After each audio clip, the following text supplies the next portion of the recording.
मैं अपने सेना के दिनों से ही जानता हूँ कि जंगल में आना जाना कितना मुश्किल हो सकता है। कई बार तो दिन भर में आप मुश्किल से 1 मील का सफर तय कर पाते हैं और आप ये देखकर इसकी वजह समझ सकते हैं।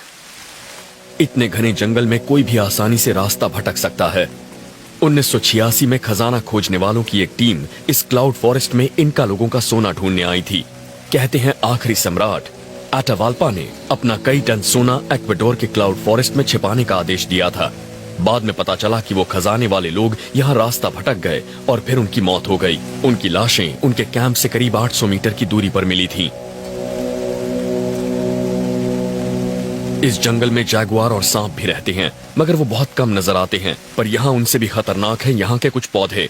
ये एक फिलियोटिस मशरूम है और ये बहुत ही जहरीला और खतरनाक होता है। अगर मैंने इसे खाया तो 24 घंटे के अंदर मेरी किडनियां खराब हो जाएंगी और ऐसे वीरान इलाकों में ऐसा खतरा नहीं उठाना चाहिए। अगर आप मशरूम या टोडस्टूल्स के बारे में अच्छी तरह नहीं जानते तो अच्छा यही होगा कि आप इनसे दूर ही रहें। ये इतना जहरीला है कि अगर आपने इसे खा लिया तो इसका ना कोई एंटीडोट है और ना ही कोई इलाज। मैं अभी पहाड़ी की तरफ जा रहा हूँ। वहाँ नदी मिलने की संभावना ज्यादा है, लेकिन मेरी रफ्तार बहुत धीमी है। यहाँ की नमी और उमस की वजह से यहाँ के पौधे भी साल भर में करीब 20 फुट तक बढ़ जाते हैं। ये बहुत तेज है और उनकी बेलों से इतना घना पर्दा बनता है कि सामने ठीक से कुछ नजर भी नहीं आता। मैं इस सब के बीच बुरी तरह से उलझ गया हूँ और आप जानते हैं कई बार आगे बढ़ पाना नामुमकिन हो जाता है। वाह, मैं यही तो ढूंढ रहा था, खाड़ी। अब मैं इसके सहारे नीचे तक जा सकता हूँ और शायद वहां मुझे नदी मिल जाए। ये खाड़ियां और ये नदियां ऐसे जंगल में हाईवे की तरह होती हैं।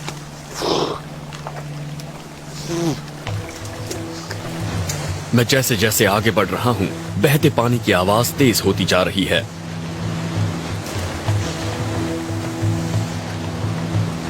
मैं इस आवाज को अच्छी तरह पहचानता हूं। ये व्हाइट वाटर है। हाँ, ये देखिए, तेज बहाव वाला ये नदी का पानी सीधे बर्फ से ढकी एंडीज की चोटियों से आ रहा है। ये पानी ग्लेशियर का है और बहुत ठंडा भी। ऐसे सोतों से बहुत संभल कर रहिए क्योंकि ये शक्तिशाली होते हैं और इनके किनारों पर सावधानी से चलिए क्योंकि वहां फिसलन ज्यादा होती है। मगर ये मुझे अमेज़न नदी तक पहुंचा सकती है और वहां मुझे इंसानों की बस्ती मिल जाएगी।